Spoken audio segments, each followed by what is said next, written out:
Welcome back to D16 tonight. Our guests this week are incumbent Republican Jim Espaldon, Republican Eric Palacios, and Democrat Regine Biscoe Lee. If you've got a question, feel free to post it on our Facebook live stream. And remember, please post your sentiments in real time. If you like the responses to their questions, make sure to share your emoji. So we'll start off with another viewer-submitted question that just came in over the break. It's from Joelle Nicole Resurrection. She's asking, with the high rate in crime, most of those who commit crimes have juvenile records. What do you have planned to bring in better resources to assist or help the younger generation who may one day want to sit where you are now, but are steered in the wrong direction? I see little to no resources for the younger generation. So we'll start this one off with Jim. Resources for the younger generation. You know, I think that we're going to see an expansion in our economy real soon. And so I don't think that the government is the sole provider for resources. I believe that when you take a look at all the opportunities, I believe the young people, and I was young once, you take a look at the opportunities out there, you look for your area of interest, and then you have to grow through the process. And as an addition to that, then the government helps set the policy to help that economy grow, to create more opportunities. But I don't think the government is the sole provider for everybody's wants. And I think that's what we got to really look at. Because Regine just talked earlier how the commercials that she made were made by a bunch of young folks. So it's their creativity that's really driving this whole process. And so I think if everybody gets involved in the opportunities, they will find that. Okay, thank you. Regine? I think it is really incumbent upon us to make sure that we give our youth the opportunities that they really need to live very productive lives. I was a board member at Sanctuary Incorporated of Guam, and there's so many different programs that we provided for youth to make sure that they're able to break the cycle of addiction, the cycle of crime, and make sure that they can provide for themselves and their families and be productive members of our society. So it's really important to get them while they're young. I'm hearing from the question that, you know, a lot of them commit crimes when they're young and it becomes a habitual cycle. So that's something that we really need to tackle, and I look forward to doing that in the 34th Guam legislature. Okay, thank you. Eric? Right. You know, I remember growing up, I could walk or ride a skateboard to the nearest park, to the baseball field, to a skate park, and just have fun and really let out all my energy. And I think that's what's missing today compared to when I grew up. You know, we don't have the same number of parks, and the parks that we do have, more often than not, unfortunately, because of money, aren't kept as clean and maintained as well as they should be. And so I think it just comes down to whether it's the government in partnership with our community coming back and really fixing up these outlets where young people can come and enjoy themselves and express themselves. At Antolon, we had a graffiti wall, and you never saw graffiti anywhere else in the school. So once a month, they would paint the wall white, and you can go and graffiti so long as it was tasteful. That was very pioneering, I thought. So. Okay, thank you again. We're moving on to another really great Facebook viewer-submitted question. This is from Luke Manabusin to Tau Tau. He's asking, do you think the revitalization of the Chamorro language and culture is important? And do you support cultural organizations who are working to revitalize? We'll start this with Regine. Again, and to just Maasi for that question. You know, we recently were invited to a Chamorro forum at the University of Guam, and I think the more opportunities that we take to continue to speak our language, to perpetuate our language. I am not a fluent Chamorro speaker, but I do what I can, and I really help to try to teach my children as much as I can. We have Chamorro books at home. That's what we do in the evening time. We read a lot of Chamorro books in the evenings, and we're able to incorporate that into part of our family and really trying to perpetuate and promote our culture in that way. So thank you so much for that question. Okay, Eric? Right, it is absolutely important that we continue to do what we can to keep our culture alive. It's probably the biggest part of our identity as a people. I mean, we can keep the food and we can keep the traditions and the dances, and that's all great. We need all of that to complete the puzzle. But I think the single largest piece that makes up our identity is our language. And we should do everything that we can. I think we need to bring it into the schools, maybe even a little more than we are doing right now. And it's only going to make us better as a people. Okay, thank you. Jim? There's no doubt. I mean, if you can get the language, bring the language back to life for at least get it back to a healthy state, that there will be a lot more pride in the cultural identity of the local Chamorros. That being said, Eric touched upon maybe getting it more into schools, and I think we've kind of tried that before. The difficulty with that is that there are many students who are going to have to learn Chamorro as a third or fourth language. However, back in the day when I first came in, I did advocate for immersion schools, and at that time when I first came in, there was really a backlash saying, no, it shouldn't be immersion school, it should be in the public school. But I'm happy now that we're seeing a lot of immersion programs taking place, and I really believe that's where it really should start. It should start in the villages. Well, definitely a lot of great responses.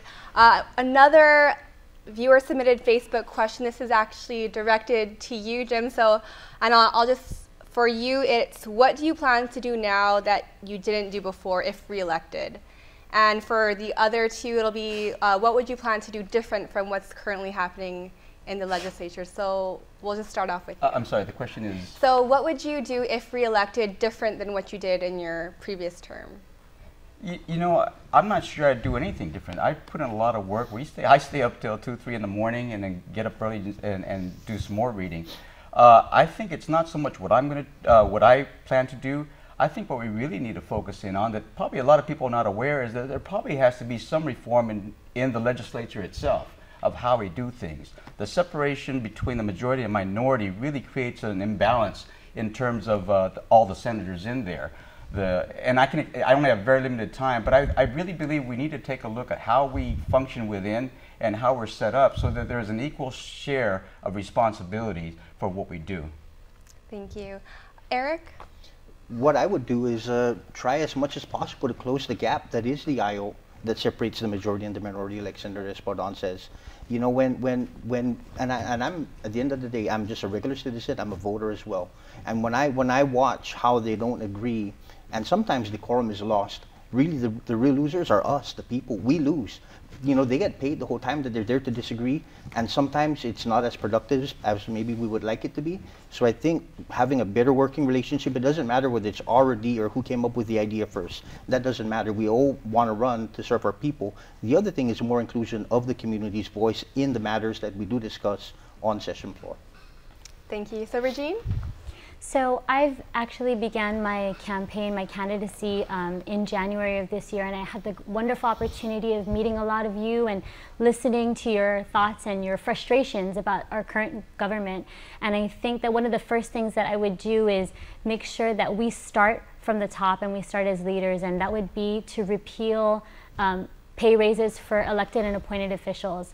As a small business owner and as a mother in our family, we have a budget and we stick to that budget, and it's important that we live within our means in our family, and that's the same thing that the government of Guam should do. We should live within our means, and we should make sure that we direct our funding and direct our attention to critical areas like education and health, and just making sure that we provide the best that we can for our community first. Okay, thank you. So next question.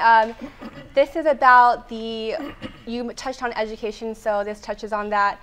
The recent uproar with the ousting of Superintendent John Fernandez, there's been a lot of talk about this recently. Do you think there needs to be more checks and balances with the Guam Education Board, or what are your thoughts on this issue? So we'll start this off with Eric. You know, I think that the current system where there's some that are appointed, there's some that are elected, there's some that represent particular factions of the community. I think it's a good setup. What I think maybe we can improve upon is and we'll use, unfortunately, Mr. Fernandez's situation as an example. We need them to work as one cohesive body. We need them to be transparent. We need them to be honest with the people, so that we're not guessing and we're not jumping to conclusions, and we're not smearing anyone along the way, because there's just a lack of information that has been provided to us. Thank you. Jim? You know, I don't want to comment on should we change the way we do it, should we make some changes right now, because we really don't know what happened. And that's, to me, the issue at this point. We don't have the information. I don't want to pass judgment on the board, because the board was actually created because there was a lot of political interference from senators and even the administration back in the day. And so the board was created so it would take the politics, at least the legislative and the gubernatorial politics out of it.